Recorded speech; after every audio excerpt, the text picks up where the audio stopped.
Shalom, perkenalkan nama saya Marlili Kudengen, NIRIM 20-2021-8707 dari kelas E Prodi Teologi Kristen. Di sini saya akan menjelaskan siapa itu Timotius, Titus, dan Filemon. Timotius adalah seorang pengkhotbah dan misionaris muda di gereja mula-mula. Timotius menemani Rasul Paulus dalam beberapa perjalanannya dan belajar banyak darinya. Timotius berasal dari Listra, putra seorang wanita Yahudi yang bertobat kepada Kristus bernama Eunike dan seorang pria Yunani. Rasul Paulus bertemu dengan Timotius di Listra dan memutuskan untuk membawanya dalam perjalanannya. Timotius adalah setengah Yahudi, tetapi ia tidak disunat. Jadi untuk menghindari skandal di antara orang-orang Yahudi, Paulus menyunat Timotius. Alasan Paulus mengirimkan surat kepada Timotius yang sebagian besar berisi nasihat. Paulus menasihatkan Timotius supaya tabah. Timotius dinasihati dan didorong supaya terus setia menyebarkan berita tentang Tuhan Yesus Kristus serta berpegang pada perjanjian lama dan ajaran tentang Injil dari Tuhan. Juga supaya Timotius tetap bertugas sebagai guru dan pemberita Injil dari Tuhan sekalipun menghadapi rintangan dan pertentangan.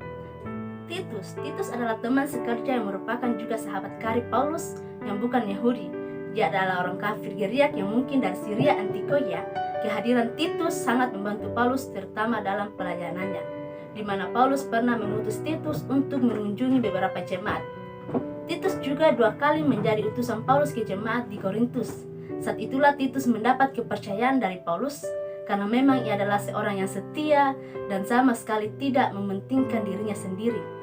Paulus mengirimkan surat ke Titus untuk menugaskan Titus supaya menata apa yang ditinggalkan Paulus di Kreta, termasuk penetapan penatua, kemudian membantu jemaat tumbuh dalam iman, pengetahuan akan kebenaran dan kesalehan, dan membungkam guru-guru palsu. Dan kemudian Titus ditugaskan untuk datang kepada Paulus setelah ia diganti oleh Artemas atau Tikitus. Filemon adalah seorang Kristen yang kaya di jemaat Kolose.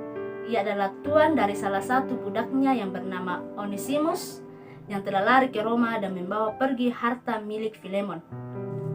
Dalam pelariannya, Onesimus bertemu dengan Paulus dan akhirnya ia bertobat dan menjadi Kristen.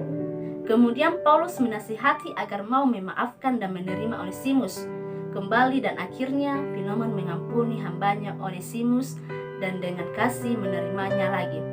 Alasan Paulus mengirimkan surat kepada Filemon yaitu tentang persoalan hambanya Onesimus yang telah melarikan diri.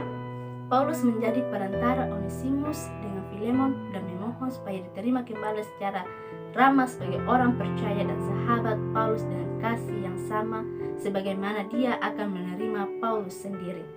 Sekian dari saya, terima kasih.